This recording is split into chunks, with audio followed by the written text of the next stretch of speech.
Praise the lord. ఈరోజు వాక్య భాగం సామెతల గ్రంథం 14వ అధ్యాయం 12వ వచనం. ఒకని ఎదుట సరి అయినదిగా కనబడు మార్గము కలదు, అయితే తుదకు అది మరణంనకు త్రోవ తీయును. ఈరోజు ఈ వాక్య భాగం ద్వారా దేవుడు మనతో మాట్లాడుతూ ఉన్నారు.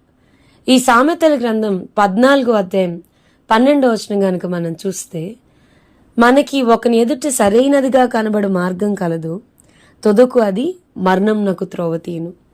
కొన్నిసార్లు మనకి రైట్ అనిపించింది, కరెక్ట్ అనిపించింది, మనల్ని దాని యొక్క ఎండ్ మనల్ని మరణానికి త్రోవ తీయొచ్చు. The decisions that you are making, మనం తీసుకుంటున్న నిర్ణయాలు అయితే మనల్ని శ్రేష్టమైన చక్కటి మార్గంలో నడిపించగలవు, లేదా మరణానికి దారి తీయొచ్చు. ఈ వచనాన్ని చూస్తా ఉన్నప్పుడు నాకు స్ట్రైక్ అవుతున్న విషయం ఏంటి అని అంటే కనుక, బైబిల్లో మనం చూస్తే ఎరుకో శపితమైన పట్టణము. ఆ శపితమైనది ఏది కూడా మీరు తీసుకోకూడదు, మీరేది కూడా దాంట్లోదేది మీరు తీసుకోకూడదని దేవుడు ఒక ఆజ్ఞని చెప్పారు. ఒకవేళ మీరు దాన్ని తీసుకుంటే నేను మీతో ఉండను, నా సన్నిధి మీకు తోడుగా ఉండదు, ఇట్ విల్ హర్ట్ గాడ్. దేవుడు ఒక ఆజ్ఞనిస్తే మరి మనం చూసాం, ఆకాను అందులో ఉన్న శపితమైన దాంట్లో కొంత తీసి బొంకి మరి షీనారు పట్టు వస్త్రాన్ని, వెండిని, బంగారాన్ని తీసి తన గుడారంలో దాచుకున్నట్లు మనం చూస్తాను. అర్థం కాని విషయం ఏంటి అని అంటే, శపితమైన ఎరుకో పట్టణానికి చెందిన రాహాబను వేశ్య తన ఇంటి వారందరితో కూడా రక్షించబడితే, శపితమైన పట్టణంలో కొంత తీసుకుని బొంకి తన గుడారంలో దాచిపెట్టుకున్న ఆకాను మాత్రం తన ఇంటి వారందరితో కూడా మరణశిక్షను పొందుకున్నాడు. ఈ వాజ్ స్టోన్ టు డెత్ కదా, రాళ్లతో కొట్టబడ్డాడు. ఆ లోయకి ఆకోరు లోయ అని పేరు పెట్టినట్లుగా మనం చూస్తాము. ఏంటి కారణం అని ఆలోచిస్తే గనక ద డెసిషన్. ఆకాన్ మనం చూస్తే ఎర్ర సముద్రం పాయలుగా చీల్చబడినప్పుడు దేవుని యొక్క కృపను, దేవుని యొక్క మహిమను చూసిన దేవుడు, ఐగుప్తు నుండి దేవుని యొక్క మహిమను చూసిన దేవుడు, మోషే కుడి చేత దేవుడు తన మహిమను పోనిచ్చినప్పుడు దేవుడు ఎంత గొప్పవాడో నేరుగా ప్రాక్టికల్గా చూసినవాడు.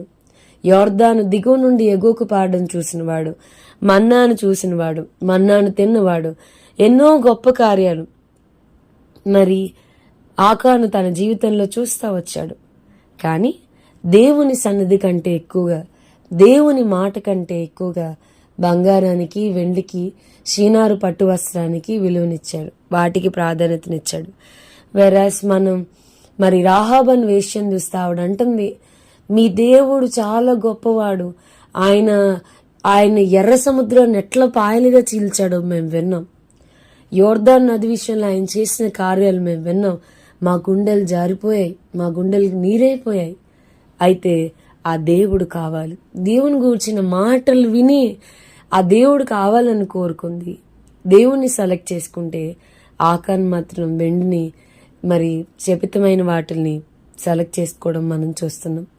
So the ways that we are making, మనకి సరైనదిగా కనబడే మార్గం ఉంటుంది, అయితే తుదకు అది మరణానికి దారితీయచ్చు. నేను ఆలోచిస్తా ఉన్నాను, దేవుడు రాహాబను వేశ్య దేవుని కోరుకున్నందుకు యేసుక్రీస్తు వంశావళిలోనికి తీసుకొచ్చి పెట్టాడు.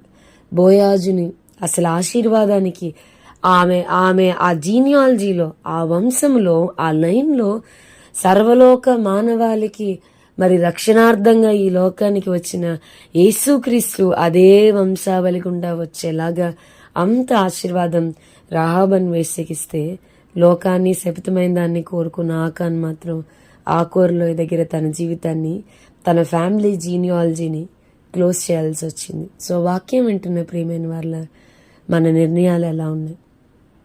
ప్రార్థన చేసుకుందాం. ప్రభా, ఈరోజు వాక్య భాగం ద్వారా మీరు మాతో మాట్లాడినందుకు వందనాలు.